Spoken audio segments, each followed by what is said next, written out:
Good evening, ladies and gentlemen, and welcome to the May 14, 2013 meeting of the Downers Grove Village Council. It is my privilege to call this meeting to order. There are copies of our agenda on either side of the room. If you haven't already availed yourself of the opportunity, I would encourage you to pick up an agenda. Please follow along with us this evening as we go through our items of business. There will be multiple opportunities for public comment, both with respect to items on our agenda tonight, as well as a segment of the meeting where we entertain comments of a general nature with respect to items not appearing on our agenda. And that will be item 4. It is customary for us to begin our meetings by reciting the Pledge of Allegiance. So at this point in time, I would invite everyone to please rise and join me in reciting the Pledge of Allegiance. I pledge allegiance to the flag of the United States of America and to the republic for which it stands, one nation, under God, indivisible, with liberty and justice for all.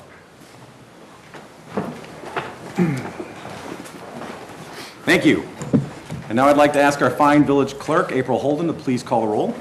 Commissioner Jose? Here. Commissioner Olson? Here. Commissioner Rankin? Here. Commissioner Barnett? Here. Commissioner Neustadt? Here. Commissioner Durkin? Here. Mayor Tully? Here. Thank you very much. That brings us to item 3 on our agenda, which pertains to minutes of prior council meetings. We have one set of council meeting minutes to review and approve tonight, and those are our regular meeting minutes from May 7th, 2013. Are there any questions, comments, changes, or corrections to those minutes from any members of the council? Hearing none, do I have a motion to approve, please? Move to approve the minutes as presented. Second. All in favor? Aye. Aye. Any opposed? None? The minutes are approved. Before we get to public comment, I would like to pause to take care of a few important things. First, I have several proclamations to read tonight, and the first is a proclamation that I'll be presenting to our Downers Grove Green Business Award winner, and that would be Bates Mold Service Incorporated here in Downers Grove. Whereas Bales Mold Services Incorporated, located at 2824 Hitchcock Avenue in the village of Downers Grove, provides nickel plating, chrome plating, and polishing services to a variety of industries nationwide. And whereas Bales Mold Service Incorporated has been operating in the village of Downers Grove since 1986, and whereas Bales Mold Service Incorporated has made substantial efforts to be environmentally friendly in the areas of waste reduction, recycling, water conservation, stormwater pollution prevention, energy conservation, transportation, public awareness, education, and innovation. And whereas the Environmental Concerns Commission has acknowledged the green business practices of Bales Mold Service Incorporated and has recognized Bales Mold Service Incorporated as the first pioneer Downers Grove green business on April 10th, 2013. Now therefore, I, Martin T. Tully, Mayor of the Village of Downers Grove, do hereby proclaim Bales Mold Service Incorporated to be a Village of Downers Grove green business, and not just any one, but the first one. So congratulations on that. Sarah Mortensen is here tonight on behalf of Bales, and I would invite her to come up, and I'd love to present this proclamation to you.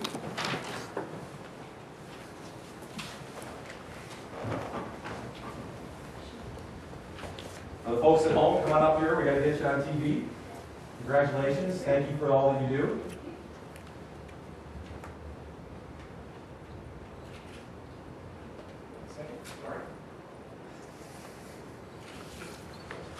Thank you.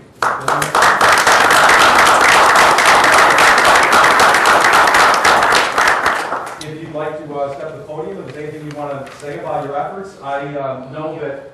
Let me get to my microphone so everybody can hear me. I read the submission that you prepared, which you were the author of, and describing all the different activities and efforts that Bales is undertaking to earn this distinction of being a green Downers Grove business. Maybe you can share some of those things with us, Sarah.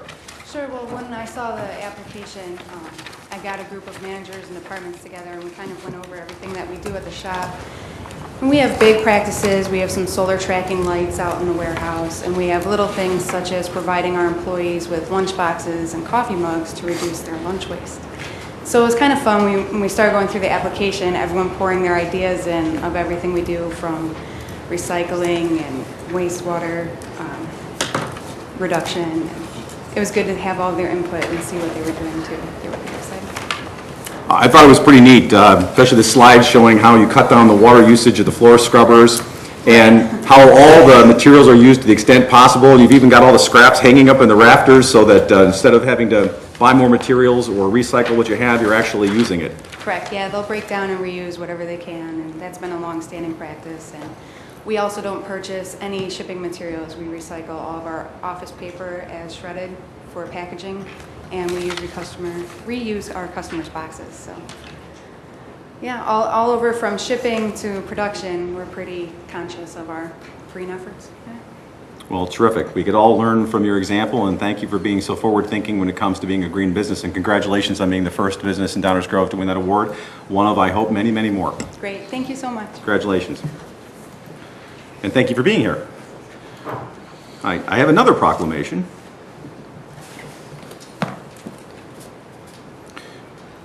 This pertains to Public Works Week. Whereas public works services provided in our community are an integral part of our citizens' everyday lives, and whereas the support of an understanding and informed citizenry is vital to the efficient operation of public works systems and programs such as water, storm sewers, streets, transportation, and public buildings. Whereas the health, safety, and comfort of this community greatly depends on these facilities and services. Whereas the efficiency of the qualified and dedicated personnel who staff the Public Works Department is materially influenced by the people's attitude and understanding of the importance of the work that they perform. Now, therefore, I, Martin T. Tully, Mayor of the Village of Downers Grove, do hereby proclaim the week of May 19th through 25th, 2013, as Public Works Week in the Village of Downers Grove, and call upon all citizens and civic organizations to acquaint themselves with the issues involved in providing our public works, and to recognize the contribution which public works personnel make every day to our health, safety, comfort, and quality of life. Nan's going to come up here and take this, right? Okay. Oh, sure.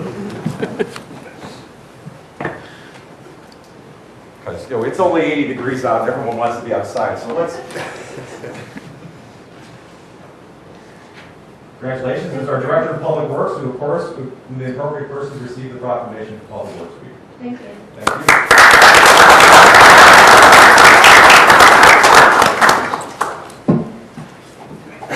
And of course, Chief Porter's not going to get too comfortable because he's next. The third proclamation pertains to Police Week. Whereas the Congress and President of the United States have designated May 15th as Peace Officers Memorial Day, and the week in which it falls is Police Week. And whereas the members of the Downers Grove Police Department play an essential role in safeguarding the rights and freedoms of Downers Grove residents. And whereas it is important that all citizens know and understand the problems, duties, and responsibilities of their police department, and that members of the Downers Grove Police Department recognize their duty to serve the people by safeguarding life and property, by protecting them against violence or disorder, and by protecting the innocent against deception and the weak against oppression. And whereas the Downers Grove Police Department unceasingly provides a vital public service, now, therefore, I, Martin T. Tully, Mayor of the Village of Downers Grove, call upon all citizens of Downers Grove and upon all patriotic, civil, and educational organizations to observe the week of May 12th through 18th, 2013 as Police Week, with the appropriate ceremonies in which all of our people may join in commemorating police officers, past and present, who by their faithful and loyal devotion to their responsibilities have rendered a dedicated service to their communities, and in doing so have established for themselves an enviable and enduring reputation for preserving the rights and security of all citizens. Chief Porter, if you'd be so kind.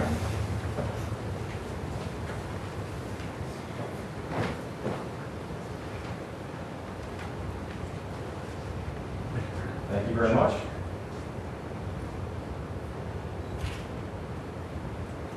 Thank you.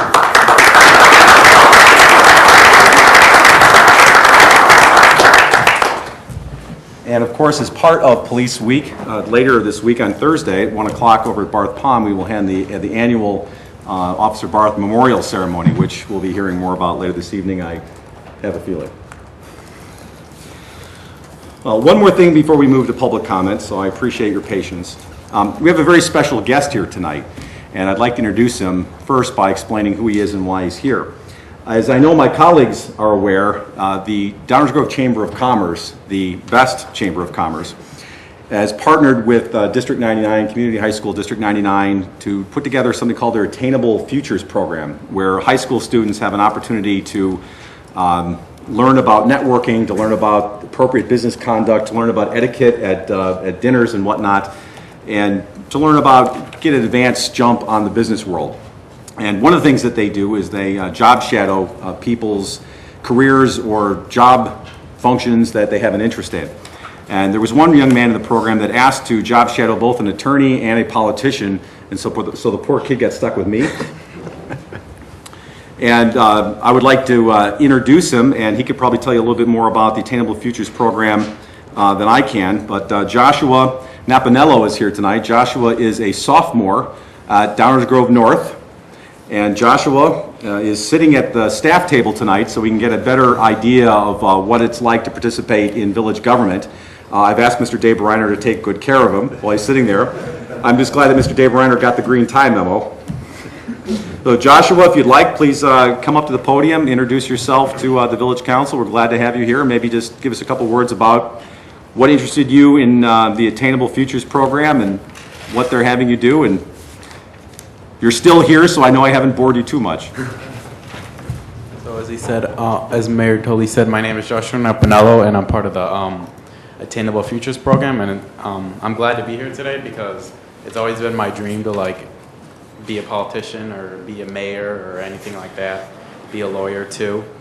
And Attainable Futures it's kind of like a college preparation course, I would say, because we have sessions every single month, and some of them are about interviewing tips, some of them are about etiquette during dining, so that was fun to do, and some of them are, as you would say, how to fill out your resume. So I mean, like, that prepares me a lot because I've never known how to fill out a resume. And we had some special guests come in, including Ed Renzi. He's the owner of Tom and Eddie's, right? Tom and Eddie's, sorry. Tom and Eddie's, I forgot that. And it was nice to meet him as he told us about what it's like to own a business and the responsibilities you have. Another thing Attainable Futures offers is job shadowing. So I got the pleasure to job shadow with Mr. Tolley because he is a politician and an attorney. So that was nice. Earlier today I got to go up to Chicago, and I got to sit in his office. He talked to me about the case. I got to go in a real courtroom, which was nice because I've never been in a courtroom before. And it was nice to like see both sides of like the case, and it was like a great experience for me. And yeah, and then he took me. He's like, I could meet down here with him, and I could come here, and I could get a feel of what it's like to be in like a village hall meeting, because I've never ever been in a village hall meeting before. So it was a nice opportunity. Thank you. Well, thank you, Joshua. If you're an indication of the success of the program that the Chamber of Commerce and Community High School District 99 have put together, I think it's just terrific. Enjoyed spending time with you. And I do have to warn you, because right now Mr. Olson has the distinction of being our youngest council member, but you might have to look out for this guy, Mr. Olson. One of the first questions he asked me is, how old do you have to be to run for village council? So thank you, Joshua. Appreciate you being here, and hope you can stay as much as you can. I know it's been a long day. Yes. All right, thank you very much. Thank you. Our future leaders, I'm very excited. Okay, thank you very much, everyone. That brings us to segment 4, or item 4 on our agenda, which is reserved for public comments, and specifically comments of a general nature with respect to items not appearing on tonight's agenda. So if there are any members of the audience that have any questions or comments of a general nature with respect to items that are not on our agenda tonight, we would ask you to please come to the podium. The protocol is to please give us your name and address, and we would welcome hearing from you. Are there any questions or comments of a general nature?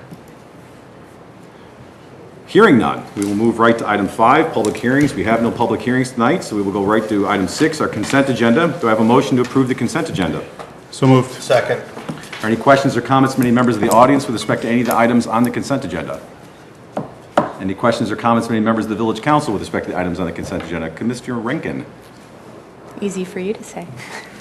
I just wanted to bring attention to item B on the consent agenda. It's an intergovernmental agreement with the sanitary district and the village to improve services for our mutual customers, our residents in Downers Grove. I think it's an awesome example of cooperation, and I applaud the village for putting that together. Thank you. Thank you, Commissioner. Other questions or comments on any of the consent agenda items from members of the village council?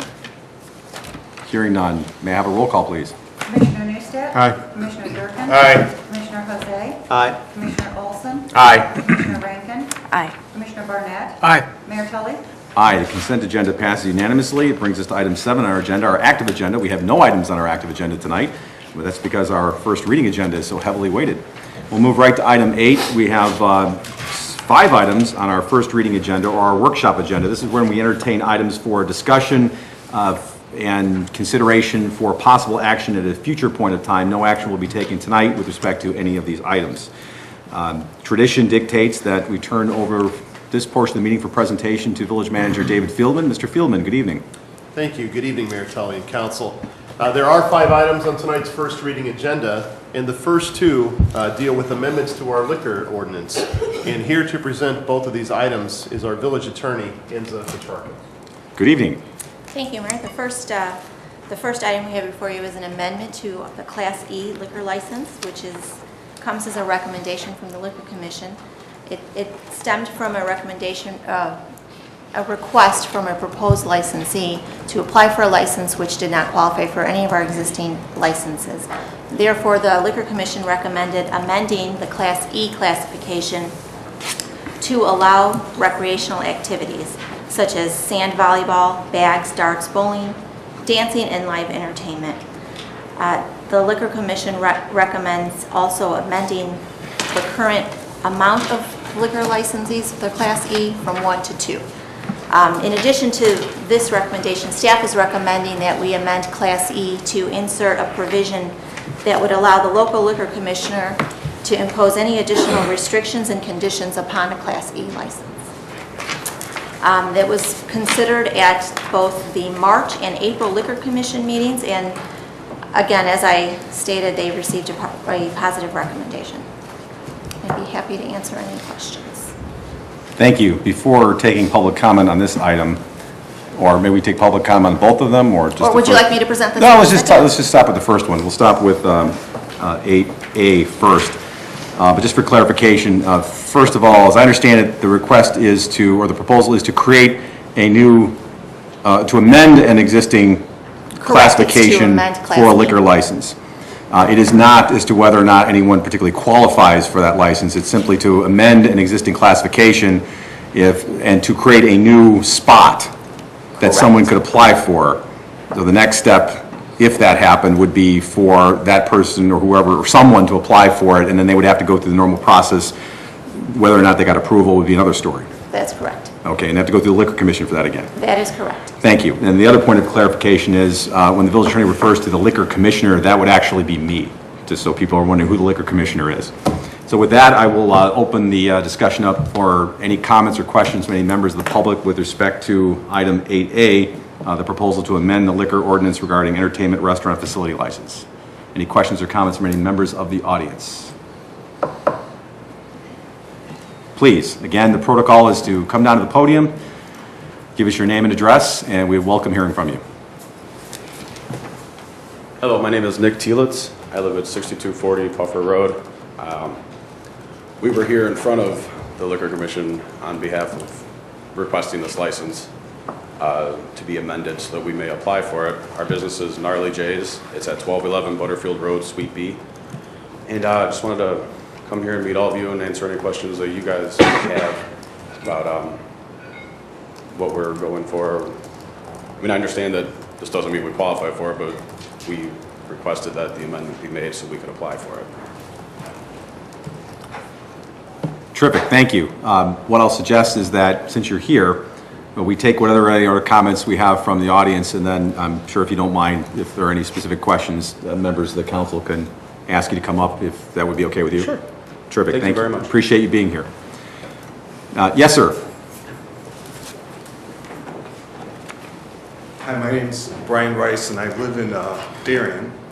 But I've been playing volleyball at this location for the last 8 or 9 years, and it's just a terrific resource that I hope you guys continue to take advantage of, I think. And just for the support, there's 8 or 9 of us that came out that also play volleyball, and just want to let you guys know that it's important to us, and it's a great thing. So hopefully you guys keep it up. Thank you for being here. Thank you for your comments. See, we have some other comments. People are making their way down to the podium. Good evening. Good evening. My name is Jeff Gasper. I actually live in Woodridge. I used to live in Downers. I'm like the other gentleman. I've been playing volleyball there since, I believe, 1997 when they first opened as North Beach and through their different iterations. I just think that keeping them here, it's a great resource. It's a great place for people to go in the wintertime. You know, it's a great recreational facility. It's utilized to its fullest as it is now, but with food and liquor, it would be much better. Thank you. Appreciate your comments. Good evening. Hello. I'm actually Janet St. Clair. I live in Aurora. I actually co-own St. Clair Volleyball with my husband, Rob. We're the ones that have been running volleyball in the facility of Gnarly Jays. We've been running it for 5 years now. We've unfortunately had to go through all the new owners and everything like that. But these owners, Jen and Nick, they've actually been able to get this place cleaned up, really bring it up to code and everything like that. And we really are here to support them because they're doing it out of their hearts, out of their own money. And if you guys can just approve them, this would be an amazing facility to keep because in the winter, there's nothing like this around. Sand volleyball courts, you have to go all the way up to Milwaukee just to participate in them.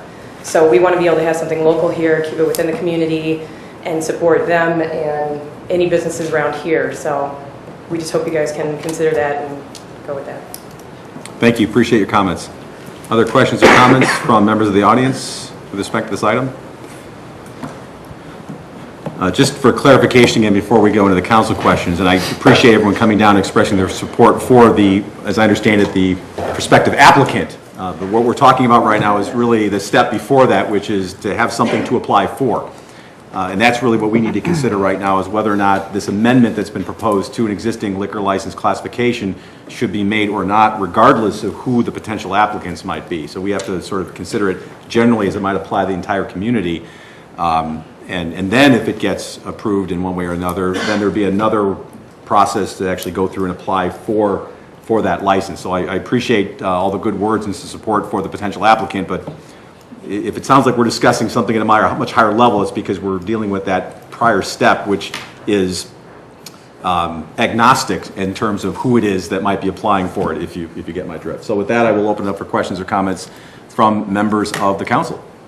Commissioner Newstead. Thank you, Mayor. I think one of the key phrases in the information provided is that the local liquor commissioner would be able to impose additional conditions on a licensee on a case-by-case basis. What that allows us to do is use this amendment to really watch, regulate, and look at what's happening in this this license category. One of the things you'll often hear us say up here and back in the manager's office is that we're here to facilitate and not regulate. In this case, we're kind of doing a little bit of both. My thinking, and especially after hearing from the folks that were speaking in front of us, as we offer more categories or more options for licenses, it is something that we take very seriously, as we all know. We often have the conversation that liquor is a right, not a privilege in Downers Grove. But we just heard from folks that came from 3 other communities to Downers Grove. And I think when we are responsive to our petitioners, not only for planning issues, but also for businesses trying to keep their business going in Downers Grove, that does add to economic development. This amendment has been vetted through the Liquor Commission, and it got approval. There was a lot of conversation about it, and I think that what we end up with is a way to impose more controls if needed on a case-by-case basis. So I will be supporting this. I think it's a good way to get to another, to add another license without having to kind of rewrite the book. So I appreciate all the hard work by the Liquor Commission and staff, and I think that anytime that we can offer options for potential businesses, we'll be in good shape. Thank you, Mayor.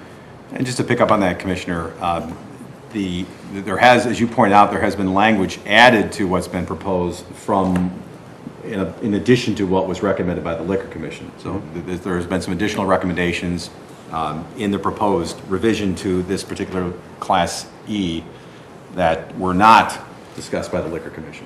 And I think that's kind of what you were talking about, is that adds another dimension to it.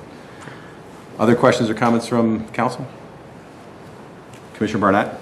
Thanks, Mayor.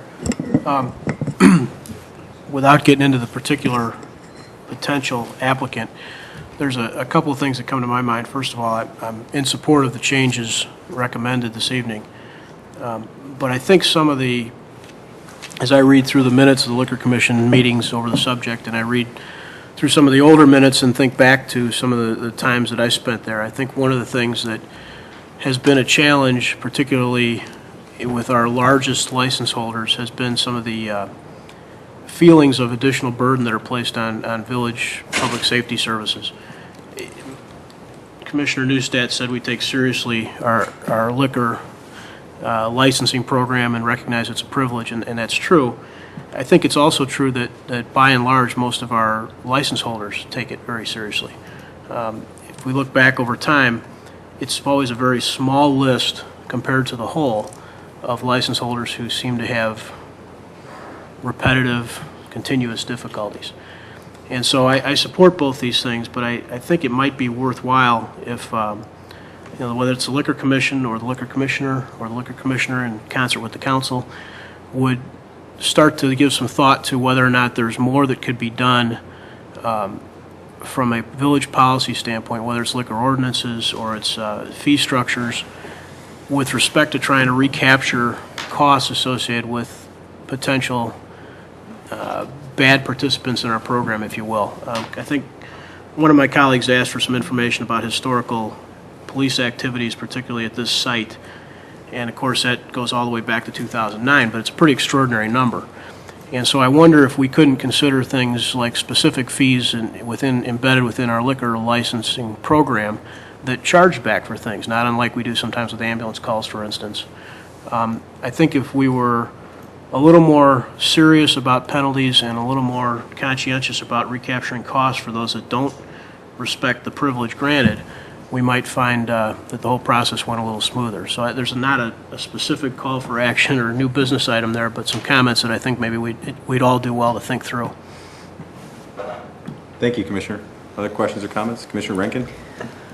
Well, it's an interesting comment because I looked through, Commissioner Barnett, I looked through the same report you're referring to and talking about fighting, the police being called for fighting. So if the owner of the facility was managing their business a different way, maybe there wouldn't be as much fighting. So I understand that point of view is an interesting concept. But I also think that I know we're talking about modifying the application, but I also think we need to consider that the people that will be potentially applying for this license, if it's approved to be modified, are different than the people from the past, and so that we need to consider if this is something we want to do and not base it on history, because we all make different choices than others, and we can't hold them accountable to things that happened in 2006 when they weren't even the owner. So that's just my 2 cents. Thank you, Commissioner. Commissioner Jose? Thank you, Mayor. For me, I joined Commissioner Neustadt, and I believe Commissioner Barnett said that he was in support of it, and I joined in support of it. For me, the watchword here is flexibility. This provides flexibility to business owners to take a new concept. In this case, there's an existing business that's interested, but there might be others out there that are interested in starting up a facility that has recreational options and wants to serve food and liquor. And it also provides the flexibility we're looking for, as Commissioner Neustadt said, to make sure that we protect public safety and do everything that we can in that regard. So I support the changes that are presented tonight. Thank you. Thank you, Commissioner. Commissioner Olson? I agree with what Commissioner Rankin said, and Commissioner Neustadt, Commissioner Barnett, Commissioner Jose. Don't need to repeat it. I'm in support. Thank you. Commissioner Durkin? Yeah, thank you, Mayor. I'm the one who had asked the questions about the police calls and the history of the facility. I believe if this applicant does come forward, this will be the 3rd owner that we've had in this facility since 2003. And I think it's important that we look at the history here. We've had 2 previous owners, and one of the owners under a different name, between 03 and 10, there were 448 police calls, which resulted in, if you break the calls out, there were 60 calls for fights, 47 calls for battery, 77 calls for theft, and 23 for disorderly conduct. For me to support this, I'm rather concerned because I did go through all of the minutes and I read everything that there was, and I didn't really see any concern addressing the security issues or the public safety. So I know it's probably a real fine line that I'm particularly walking on, since I don't really support the change and I'm in the super minority here. So I kind of limit my comments for that. I think it's a great organization. My wife and I, when we were dating, we used to go there, and that's how I kind of met her, playing volleyball there. So that, you know, there is some value to the organization, to the community, and I agree. It's unique, and it provides services that aren't really out there, or opportunities for recreation. So I'm leaning towards a no, but I'd be interested to see what other additional information we can obtain, especially when addressing the security part, because that's my biggest concern. I mean, that's my biggest concern. I started on the Liquor Commission. I was here for a number of hearings for all these violations, and it's too much right now without really knowing what the details are. And are we going to get those details for this particular amendments or whatever? I don't know. So I'll turn it back. Sure. That's where I stand. Thank you, Commissioner. I've given this a fair amount of thought and have talked about it with our village attorney, who is extremely knowledgeable when it comes to dealing with a lot of the liquor issues. I've had conversations with members of the Liquor Commission. I know all of us have read the minutes. And I do, at this point, and I'm not considering this in a vacuum, of course we have to understand the world around us, but and at least in my mind right now, focusing on the classification and not where it is or what the business is, other than the fact that it would allow dancing, live entertainment, and recreational activities as defined currently in our existing ordinance, or who the applicant is necessarily, but does it make sense to amend this classification? That's really where I'm focused on. And one of the issues that I was struggling with is, okay, I can understand that there might be a variety of different types of businesses that would fall into this category, but where does it neatly fit? It didn't really neatly fit in a lot of different places. We have one Class E right now, and so we sort of have to look at what has our experience been with the current existing Class E license holder. And again, that's not the future potential other applicants, but again, we have to be mindful of what we have before us in terms of history and experience. That does weigh into this, and the question is, A, do we want to expand the Class E to include recreational activities? And the definition is already in our code, so we don't have to debate what that is. And then add another license that would potentially be available for an applicant. It's sort of like a seat license at Soldier Field. You don't actually get tickets to the game, you just buy the right to buy the tickets.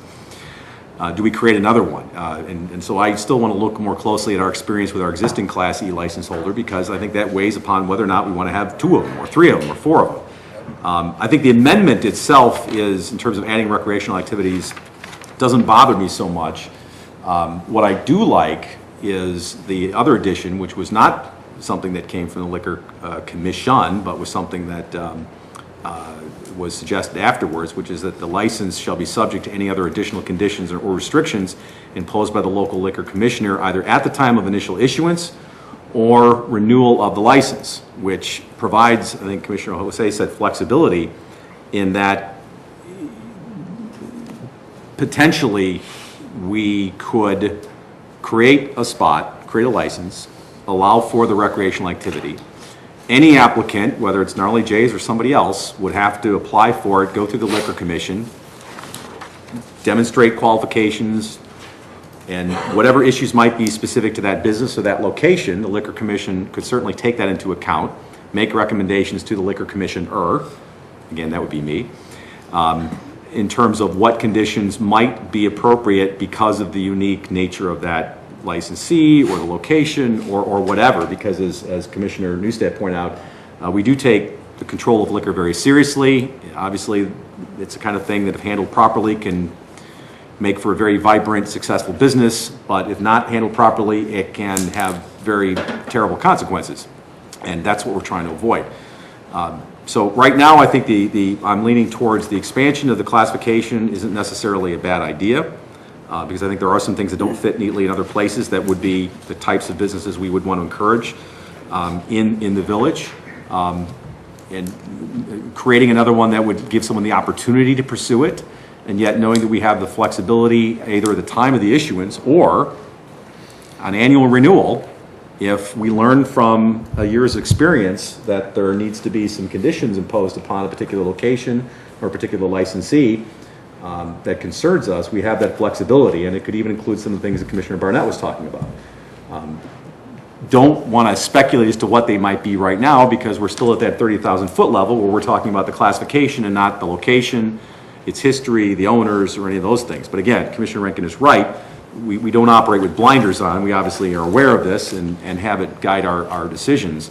But that's sort of where I'm at. I think the addition of the conditions language gives us a great deal of flexibility in, I don't want to say comfort, but it gives us some flexibility in perhaps addressing things that might be of concern along the lines that Commissioner Durkin mentioned.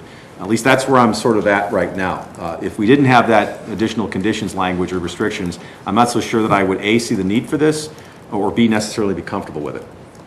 So that's sort of where I'm at right now. Other questions or comments from members of the council? And again, we don't vote on any of these things tonight. We will have another week to think about it, and normally they would come before us next week for a vote. Any other questions or comments on this item from members of the council? Hearing none, takes us to item 8B. Yes, 8B is also a liquor amendment. The proposed amendment is to section 3.19 regarding floor plan and operational changes. This amendment would require that a licensee obtain written approval prior to making any changes in the floor plan, theme, business plan, or advertising plan. The other amendment is to section 3.33.3, which is in regard to the certified training requirement. This basically eliminates the grandfathering that we initially imposed when we first enacted this ordinance, and would require that all employees who serve alcohol be certified upon hiring. And it would require the licensee to show proof thereof upon license renewal and at the time of application. So staff is recommending both of those changes. Thank you. Any questions or comments from members of the audience on this item? Questions or comments from members of the council? Commissioner Barnett? On the second part of that 333.3, what's the, maybe I'm missing it, what's the time period where they'll have to come into compliance? Currently, it's 4 months. We're proposing to eliminate that 4-month grace period. And So just any upon hiring, new hires, Correct. any new hires forward is what it would be? Exactly. Okay. Commissioner Rankin? The wording of advertising, how are we going to be controlling that? I don't understand exactly the purpose of that. We monitor their advertising, the websites, if they advertise as a nightclub or advertise as a... I see. Like that. That's what we're referring to. Thank you. Commissioner Durkin? Can you verify or just restate, what did you say that when they have a new hire, they have to be trained and licensed or authorized prior to first day of working? Upon hiring any servers, they need to have that BASSET certification. I think originally when we enacted this, we gave everybody a 4-month grace period so that they can bring all their staff up. But now, it's so easy to get licensed. It's an online course of 3 hours or less and less than $20 expense that we've been seeing more and more for the control buys where people have been coming before us and they have not yet gotten that certification. Exactly. So that's just a measure we think it's important to be certified, to have that BASSET certification prior to starting work and serving alcohol. So they have to, so every time they hire a group of people or one individual, they have to give that to us? We monitor. At what time? At renewal. At renewal? Right. At renewal, they're required to submit a list of all their employees that serve and their certifications that they've been certified. And then do we audit that? We will right now we do, but we basically all we get is a list a list of employees, and they say they're certified. So we're trying to get a better handle on that, because we've noticed, since the last few disciplinary cases, we've noticed that there's been some discrepancies. So we're trying to get a better control on that.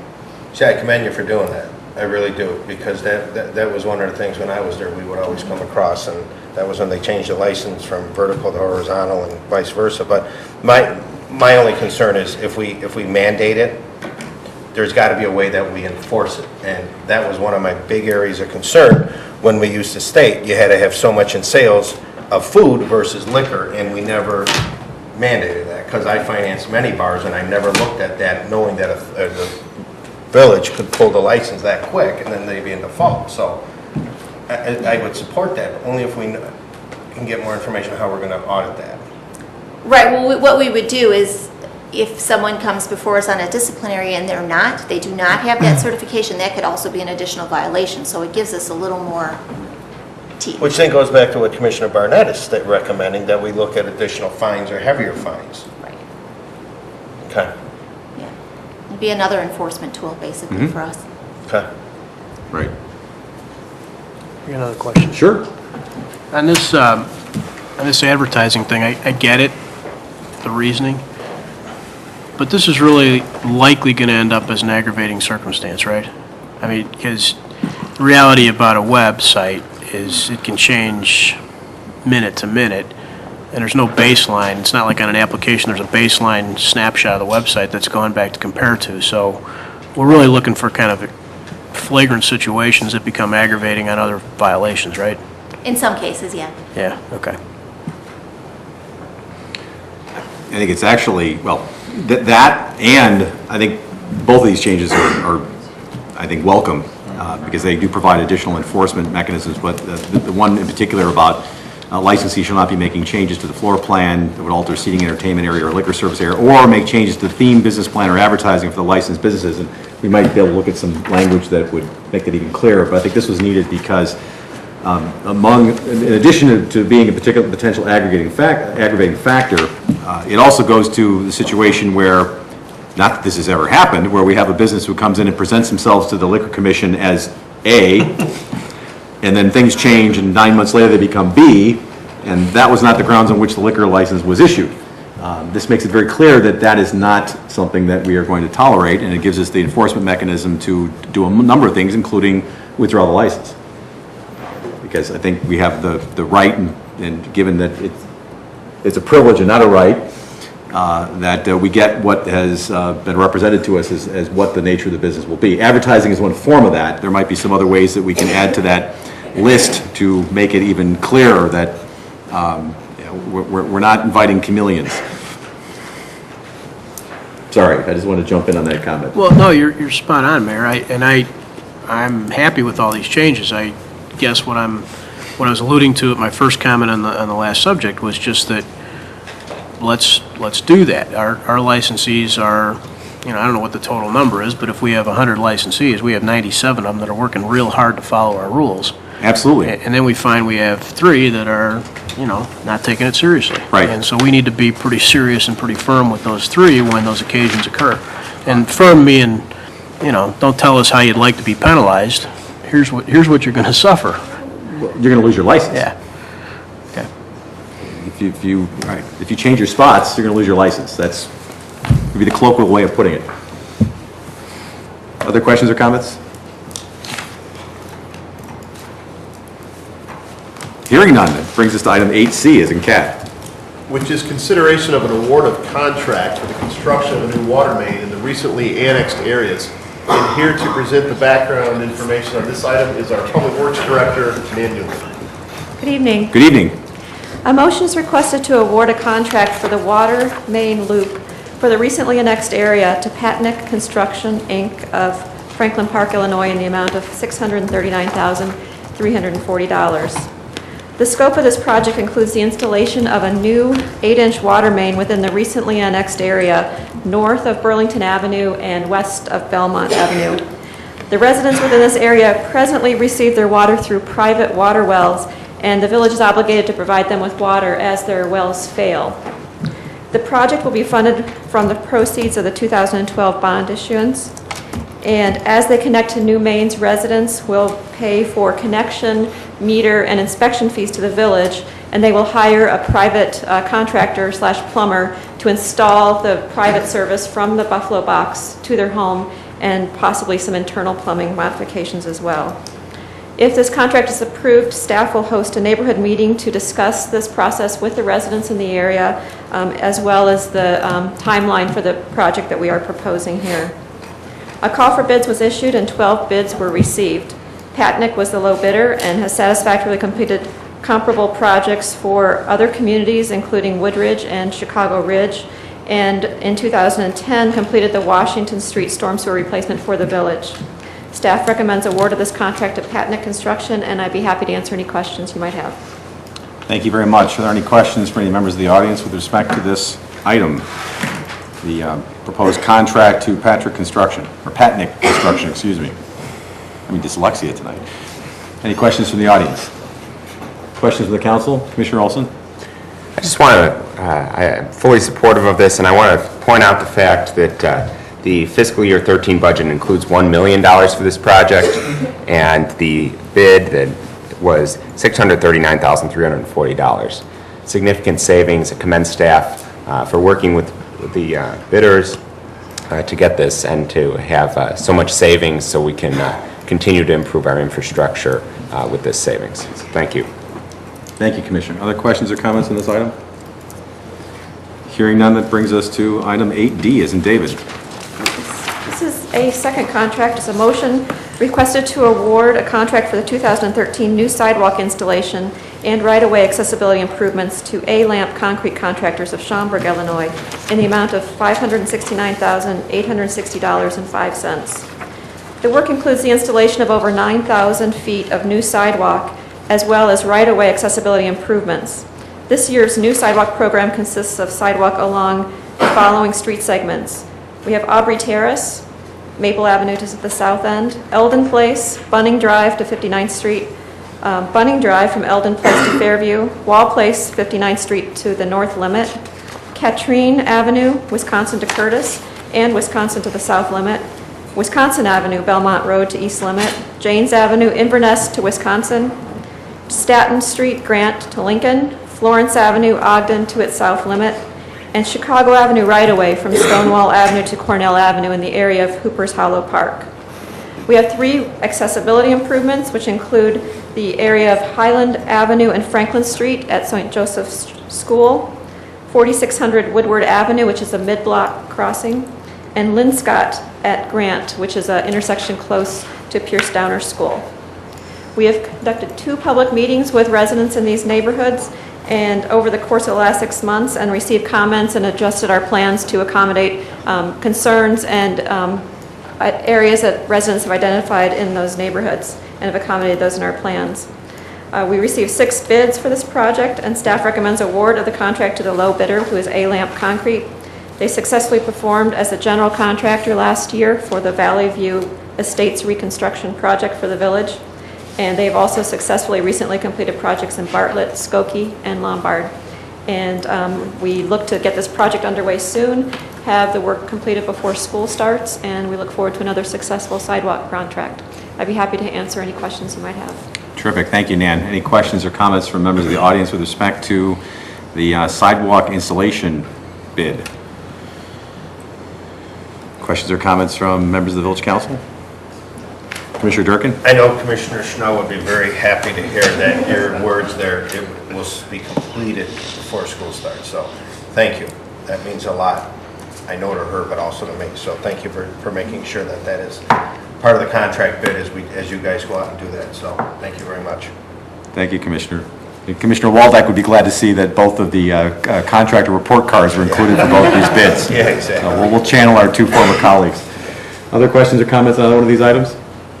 Commissioner Newstead? This is going to be overly picky, and you may recall from last year, I think when they were doing the sidewalks in the area of Franklin and Forest, when the cement truck was traveling around town, they left their large chute out of the front of the truck, which actually added about 10 feet to the truck. And when you're trying to drive near that concrete truck, it gets in your way if you're an oncoming motorist. So can we just try to remind them to not do that as they're driving around our village. We will add that to our pre-construction notes. As I'm saying it out of my mouth, it just sounds awkward, but it really, it's a safety thing, and it happened a couple times last year, so if we could just remind them to not do that again, that'd be great. We will talk to them. Are you saying that shoot happens? I'm not saying that, you're saying that. Watch, you're going to be quoted now. Any other questions? Twitter and everything. Any other questions or comments? I'm sorry, I couldn't resist. Any other questions or comments from the council on this item? Terrific. It brings us to item 8E as in Edward. Which is the final item on tonight's first reading agenda. It's the consideration of an ordinance authorizing a special use for an automobile laundry and repair shop at 946 Ogden, and Tom Daberreiner is here to present this item. Tom. Good evening, Mayor and Council. Good evening. I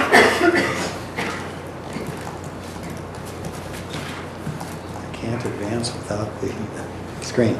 A special use ordinance has been prepared for an automobile laundry, which some might call a car wash, as well as a repair shop at 946 Ogden Avenue. And we're looking for approval on the May 21st, 2013 active agenda. If we had a location map, you would be looking at it right now. It is east of Main Street, just over a block along Ogden, on the north side of Ogden.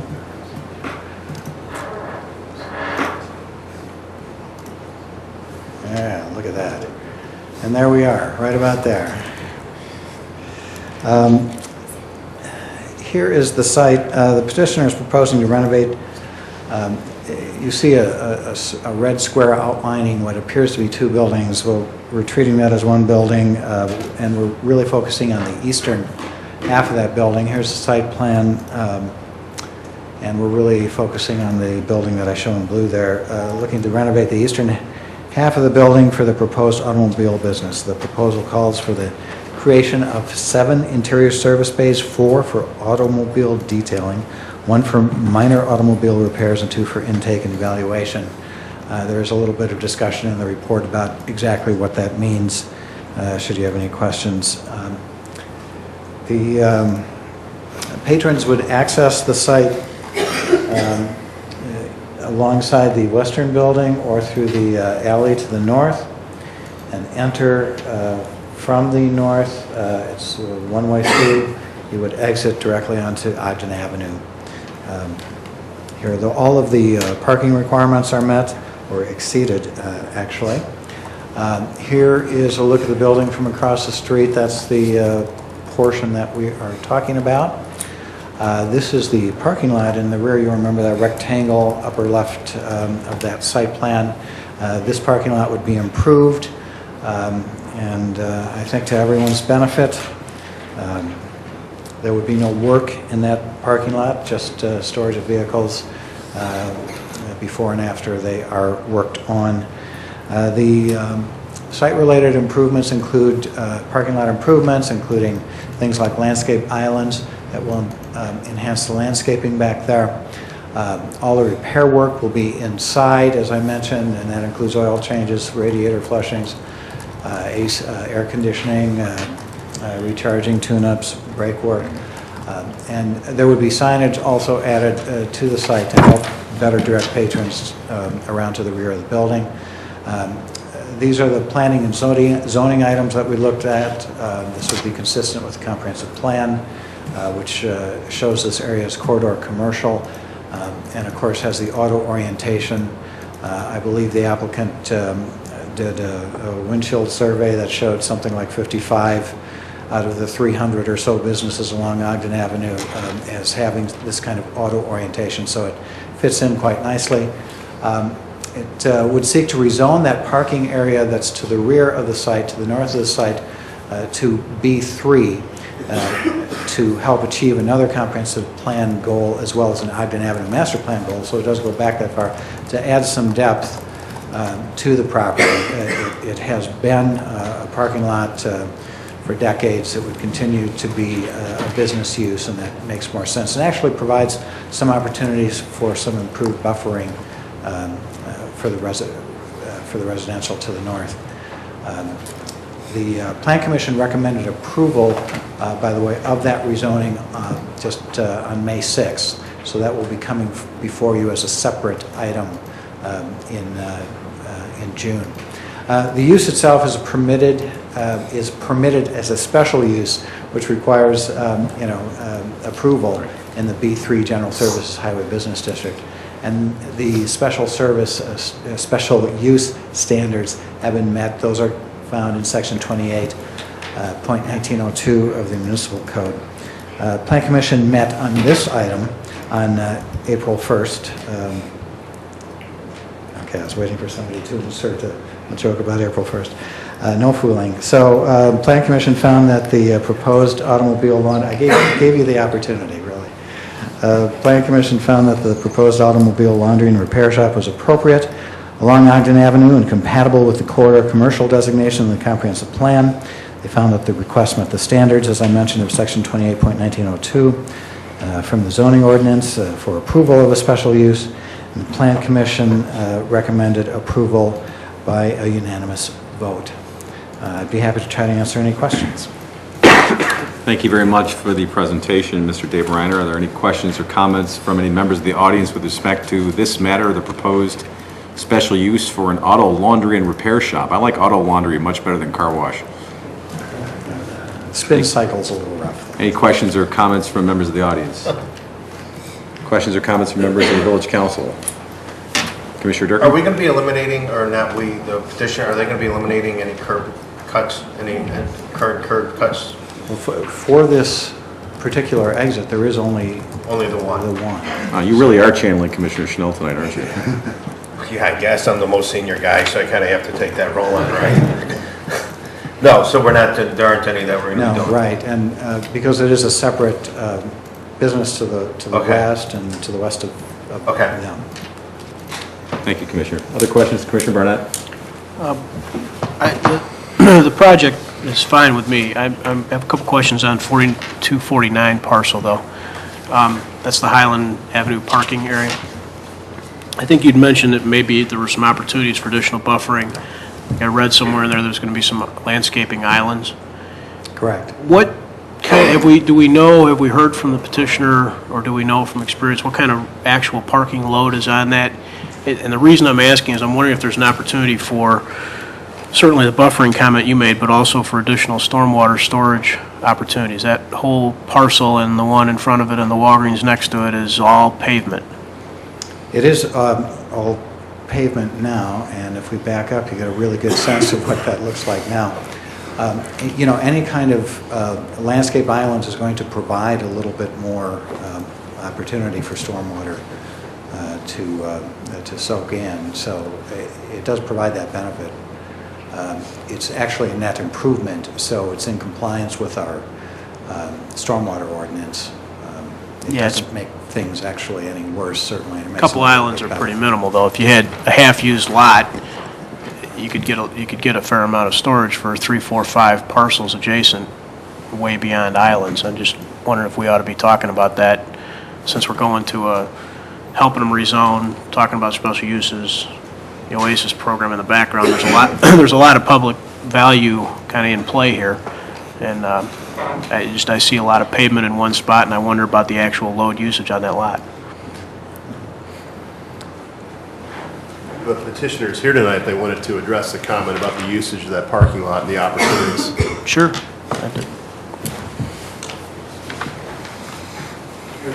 Good evening, Mr. Rathje. Always a pleasure to see you. Thank you very much. Pleasure being here. When we pursued the special use, staff required that the petitioner provide some additional green space within the parking lot. We had to give up a few parking spaces because under the special use that was granted in 1969, which the parking lot is still the subject of, it's still a valid special use, there was a maximum of 35 cars permitted on that lot. That does not satisfy normal movement of traffic with proper aisles and being able for drivers to take their own cars out. So we put as much green space as was possible in there while still maintaining enough parking spaces on the site to serve the 3 businesses which are located there.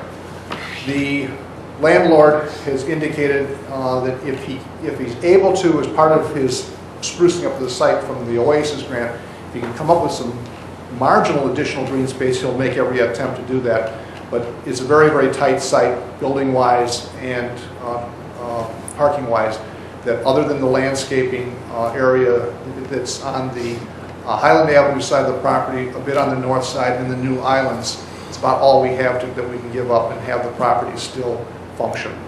Is it like a lease agreement with other businesses? Is that what's going on? The landlord leases the 2 ground floor units, one to Mr. Trim, the westerly unit, and the easterly 3,400 square feet will be to my client, which is going to be for the Ogden Mean Auto Spa. The second floor are a series of offices which he operates his land owner business out of. So the 3 businesses that use the lot are all within that? All 3 businesses are Gotcha. on the property, right. And, you know, it's a tight site.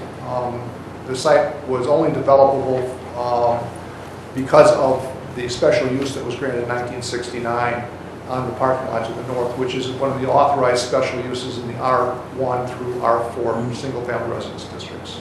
Okay. So we've gone as, you know, we're willing to go as far as we can, but if we go really any further, we start making the site slightly untenable for having adequate parking without it even going on to somebody, people parking other people's property, which is something we're going to avoid. Mm-hmm. How's the, how many spaces are going to be there after it's There's going to be a done? total of 28 spaces. How's that compare to our rules? I think Tom said it was in excess of our rules, right? There are 13 required parking spaces plus 10 stacking spaces. So there's, I believe, 23 would be the absolute minimum. And then there are a couple of opportunities right next to the garage door for a few more parking spaces, including a handicap space, which will be at the closest point of access to the new business. Mm-hmm. So it's a very tight site. Well, from where I sit, I'd just encourage everybody to be focused on as much green space and non-permeable or permeable space as possible on a site. We know we've got problems all up and down, all throughout the community. So if we've got an opportunity to fit our code with less parking, that would be very appealing to me. And this site, I think, has taken some advantage of the fact that all the parking is to the rear because there is more green space. It's a small amount, but there's more green space than is typical for most of the other businesses along this stretch of Ogden Avenue. So, you know, I hope we don't lose track of the fact that, you know, there has been some traditionally there and it's been there a long time. And just because we can't provide too much more, I hope we get credit for what we have. Okay, thank you. If there's any other questions? Thank you, Commissioner. While Mr. Rafji is up at the podium, are there any other questions of the petitioner? Thank you very much. Thank you. I want to thank the staff for all its help. Appreciate you expressing that. Other questions on this matter from members of the council? Commissioner Jose? Thank you, Mayor. I'd just like to note that this is actually the second time I'm hearing this. I was chairman of the Plan Commission at the time that it came before that body. I voted in favor of it there. I intend to vote in favor of it here. I think it's a good addition to Ogden Avenue. It fits very well with the auto-related businesses there and complements them well. And I hope the business takes off and is very successful. Thank you, Mayor. Thank you, Commissioner. Just picking up on that, I agree. As was mentioned, this is what we call a permitted special use within this area. And I always like the fact that there's going to be some rezoning involved here that will complement the goals and objectives of the Ogden Avenue Master Plan as well as the comprehensive plan. This is an auto corridor, and there are other businesses of this type in the corridor, so it would be hard to say that this one doesn't fit in well with it. And just looking at the standards for approval of special uses under section 28.1902 of our municipal code, the first one is, is this proposed use at that particular location something that is necessary or desirable to provide a service or facility which is of the public interest and convenience, et cetera, et cetera. I think that's clearly shown. Two, that the use will not, in the circumstance of a particular case, be detrimental to the health, safety, morals, or general welfare of persons residing or working in the vicinity, or injurious to property values or improvements in the vicinity. I've seen no evidence that it would be, and yet I'll come back in a minute. We do have the opportunity, as we always do in granting a special use, is to put certain conditions on that special use if we think there are particular aspects that we want to ameliorate or minimize. The next standard is that the proposed use will comply with the regulations specified in the zoning ordinance for the district in which the proposed use is located, and that is certainly the case. That standard is met. And then last, that this is one of the special uses specifically listed for the district in which it is located, and as already mentioned, this is one of those permitted special uses. So the criteria under our ordinance are met. The only thing that I will probably just give some further thought to, given the comments of my colleagues, is whether there are additional or slightly different conditions for the special use that have been proposed. I note that there are at least 6 that have been recommended by the Plan Commission, all of which I think are appropriate. And whether there might be some tweaks to that or additional ones is certainly something that we can consider. In all fairness to the petitioner, we would certainly do that well in advance of any final resolution. I'm not suggesting I have any particular in mind, but that is always something that is available to us. So that's sort of at the workshop stage where I am at. Any follow-up questions or comments from any members of the council? Hearing none, then that concludes our first reading agenda. Thank you. Thank you. That brings us to the mayor's report, which is item 9. I have no report at this time, so we'll move right to the manager's report. Mr. Fieldman.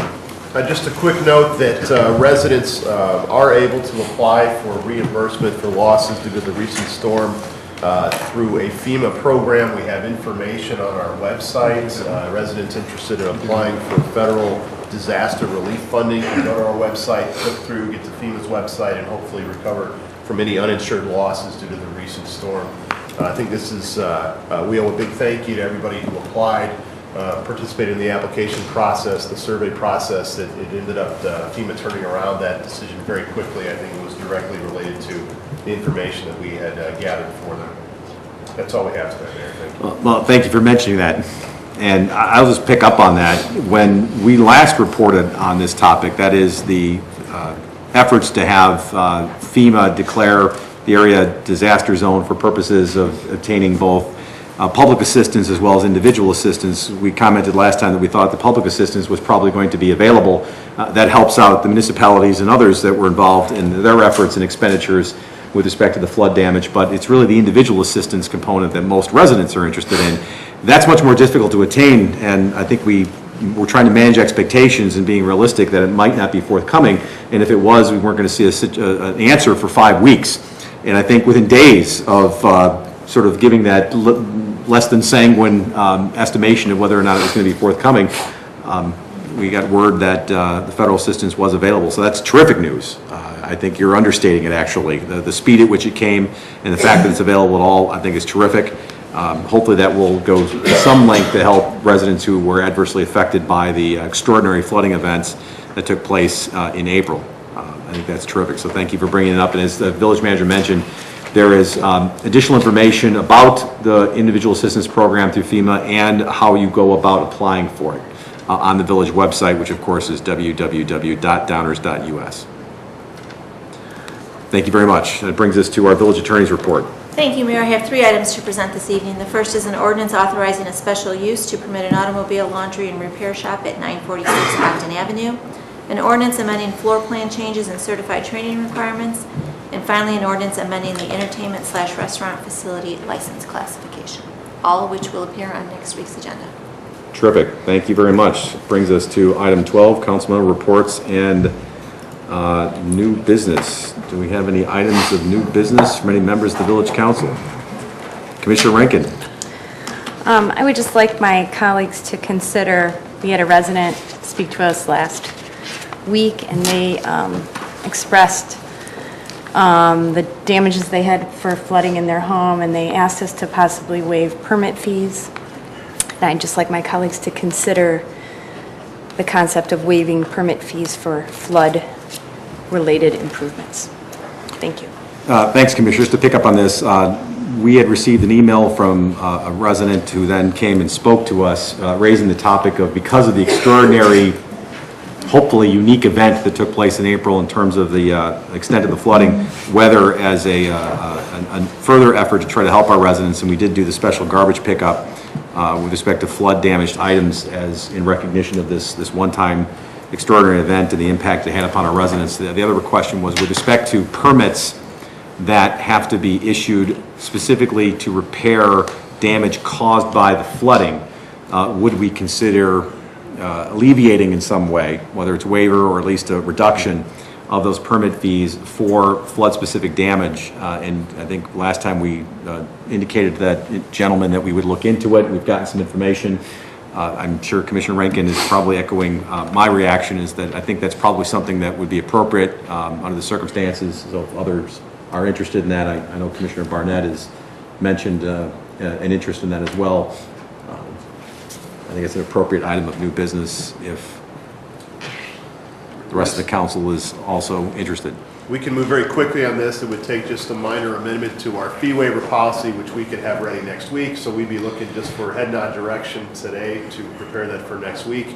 Most of them are $82 permits, not a significant amount for the village, but if you're dealing with the flood issues, significant help in waiving the fees, and we would support that. So we're just looking for your direction to put it on next week's agenda and proceed accordingly.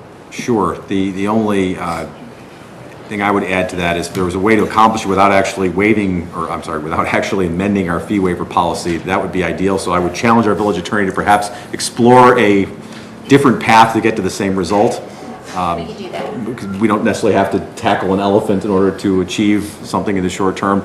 I don't know if that's possible, but if we could explore that. But getting to the same point, I think, would be ideal. And I guess I'll just ask by voice support if our colleagues agree with pursuing that, giving that direction to staff. Commissioner Barnett? Absolutely. Commissioner Olson? Certainly. Commissioner Neustadt? Sure. I obviously voiced my support. Commissioner Durkin? Sure. Yes. Commissioner Rankin, we know where you stand? Absolutely. Thank you. Thank you very much for that direction. Clear verbal direction. Yes. Thank you, Commissioner Rankin. Any other items of new business from any members of the council? Hearing none, then I'll ask for council member reports. Commissioner Jose. Thank you, Mayor. Just like to remind everyone that the Downers Grove Junior Women's Club celebrity golf event and charity golf event is coming up this Saturday. It is at the Downers Grove Golf Course. Tickets for the Scramble event are $75. That gets you golf as well as the dinner and silent auction afterward. Hope you'll come out. You get to play, of course, some golf on a great golf course here in Downers Grove. You get some local celebrities like Mayor Tully, Commissioner Durkin, Commissioner Neustadt, Chief Jackson, Chief Porter. They'll play a hole along with you, and then you'll get some quasi-celebrities like me that they'll play a little golf along with you as well. If you can't make the golf event, hope you can come for dinner. Dinner starts at 5 o'clock with a cocktail hour. That's $25. And of course, you get the silent auction along with that. So all of the proceeds go into the Junior Women's Club charitable fund, and it goes to helping organizations here in Downers Grove and in the surrounding community. So I hope you'll come out and support them. And that's all I have. Thank you, Mayor. Thank you, Commissioner. I understand there's a special feature this year that there will be one hole during the one hole of play where any foursome will be guaranteed to have a better score than at least one person playing on that hole. Well, certainly wherever I'm playing, that will be the case. I was referring to where the hole I'll be at, is that you're guaranteed to have a better score on that hole than me. Sounds like two then. So it's also a feel-good event. Feel better about your game. Thank you, Commissioner. Commissioner Rankin? No report, Mayor. Thank you. Thank you. Commissioner Durkin? Yeah, thank you, Mayor. The Augie's 5th annual Drive for Supplies to support the Ronald McDonald House is going to be taking place this Saturday, May 18th from 9 to 3 p.m. at 4417 Downers Grove Drive. For those that don't know, Dave and Joanna Mathias welcomed into the world their third son, David August Augie Mathias, on January 20th of 2009. Augie was born with a rare congenital heart defect called troncose. Basically what it is, it's an interrupted aortic arch. At 9 days old and 20 months, 9 days, let me repeat this, I'm sorry. At 9 days old and 20 months old, Augie had an open heart surgery and was hospitalized with the Pediatric Surgical Heart Unit, PSHU, at Advocate Children's Hospital. Augie will continue to need medical procedures, including additional open heart surgeries and angiograms in upcoming years. Dave and Joanna were fortunate to stay at the Ronald McDonald House to be close to Augie during the operations. Mathias family will stay at the Ronald McDonald House for future surgeries, and any donations are truly appreciated. You know, this is the 5th one, and it's just amazing the public outcry. that has come out to support such a great cause. And it's not just a cause because it's Augie's story, it's the Ronald McDonald House and all those that have had issues with family and loved ones that have had to stay at the Ronald McDonald House. This is such an easy little thing that one can do. And there's a whole list of things that they're looking for donations, from copy paper to Keurig coffee, K-cups to garbage bags to you name it, including toilet paper, paper towels, Dreft, and gift cards to all the stores. There'll be a bake sale, lemonade stand hosted by the brothers, Robert and PJ, and all the money that raised actually goes back. And what they were able to do with the money in the past, in previous years, they used the funds to raise, to purchase iPod docking stations for each PSHU room and T-shirts for all the babies and children who have had open heart surgery.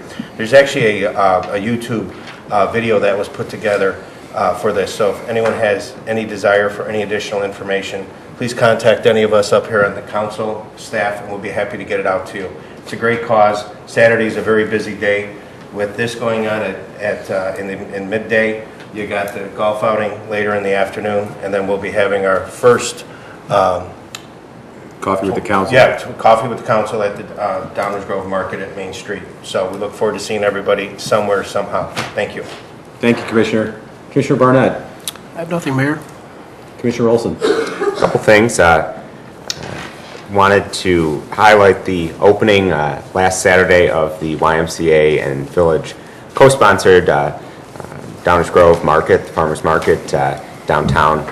It was great to be out there. It was a little cool on Saturday morning. I think this Saturday might be a little bit warmer, and you get to see us out there, so that'll be a lot of fun. But wanted to thank everyone who came out for that, and we'll support the YMCA Farmers Market throughout the season. Also participated in the Groovin' in the Grove 5K at Midwestern University on Saturday. It was a lot of fun.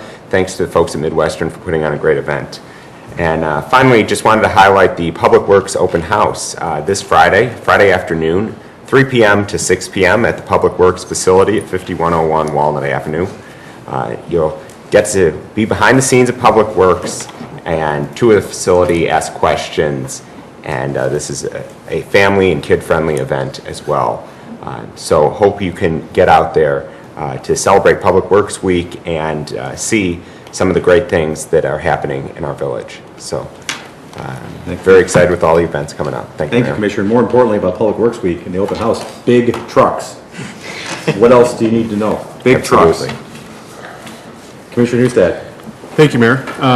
As we talked about earlier, this is Police Week, and each year, the Downers Grove Police Department, in conjunction with the Fraternal Order of Police Lodge 73 and the Downers Grove Park District, hosts the annual Richard J. Barth ceremony. I'm going to read a little excerpt from our website here, just so everybody knows what I'm talking about, and Officer Barth and the impact he had on our community. On March 18, 1974, Officer Barth responded to a call of two suspicious youths carrying a paper bag around the area of Hooper's Hollow. As Officer Barth approached the youths, he was not aware that they had just committed a residential burglary in the area and reviewing the proceeds. When Officer Barth requested identification from the youths, Paul Fontani fatally shot him. Paul Fontani pled guilty to murder and received a 50 to 100-year prison term. Each year, the Village of Downers Grove, the Downers Grove Police Department, recognize the ultimate sacrifice that Officer Barth gave for this community. I know myself and many of my colleagues have been going since we've been elected, and I hope that we'll always go, because it is an important day for Downers Grove. Luckily for us, we've only had one officer killed in the line of duty. But this story, and that's why I read it tonight, reminds us that even in a quiet community like Downers Grove, we're not immune to violence at any time. So I would invite everyone to join us as we celebrate Officer Barth and thank him and his family for his ultimate sacrifice. The ceremony will be held at 1 p.m. on Thursday, May 16th at Patriots Park, also known as Barth's Pond, at 59th Street in Fairview. Parking is available at the park, but most likely there's parking across the street, and there will be crossing guards available to help folks cross 55th Street. It's a tremendous event. Chief Porter always has some very, very moving words, not only about Downers Grove, but about the law enforcement community. And there's some new additions in the last few years with our police department and how they operate and celebrate and honor not only Officer Barth, but all the officers that have passed in the last year in the line of duty. So if you can make it, please come. It's a very important event that we should all be thankful to be invited to. Thank you, Mayor. Thank you, Commissioner. Well said. And with respect to the Barth Memorial Ceremony, if you have not witnessed it before in person, I would highly recommend at least attending once because it is very moving and quite impactful. Thank you, Commissioner. Just a couple things that I will add on top of things that my colleagues have already said. First of all, is picking up at the Coffee with the Council. We do have Coffee with the Council, typically on a Saturday morning from 9 to 10 a.m. And the first one of this season in 2013 will be taking place on this upcoming Saturday at 9 a.m. to 10 o'clock a.m. And we will have a space outside of the Main Street train station near the downtown Farmers Market. And it's an opportunity to come and see members of the Village Council, perhaps maybe even our two new members of the Village Council, if Commissioner Jose is going to be busy setting up the golf course for the events later that day. I got a brief reprieve. Brief reprieve? All right. Well, we know you'll be done at 9:59. But come on down, and any questions or comments or anything you want to share with the Village Council on an informal basis, it's your opportunity to do so. We always encourage residents to come down. If you happen to be there buying scones and flowers or cheese or whatever else may be getting, you can come by, see the Village Council. Although I do ask that you don't pick up any produce to throw at us. That's the only thing that we try to discourage as much as we can. But of course, the produce is always very fresh there, so it's not the kind that's fit for throwing. And the last thing I just want to mention is I want to encourage that, speaking of 5Ks and Downers Grove families who have put together charities for children who are affected by disease, Downers Grove family has put together Noah's Hope, and Noah's Hope is sponsoring a Run for Hope 5K this Saturday, May 20th. Did I get that right? Sunday, excuse me. May 19th. Thank you, May 19th. I was looking at the wrong dates. May 19th, I believe it's at 8:30. The race will start and finish more or less at O'Neill Junior High School. Noah's Hope is a fund that was developed by Downers Grove family whose two children are suffering from Batten's disease, a terminal disease for which there is not currently a cure. So there should be very good, warmer running weather this Saturday than there was last Saturday at Midwestern University. Commissioner Olson, I'm definitely going to, I've signed up to participate in this one. So once again, if you want to feel better about your running, you can join this race and you'll know you'll at least beat someone. That's all I have. So at this point in time, I'll ask for a motion to adjourn, and we will vote for it by voice vote. How about that? I move that we adjourn. Second. All those in favor? Aye. Any opposed? None. Thank you very much for coming, everyone, tonight. We are adjourned.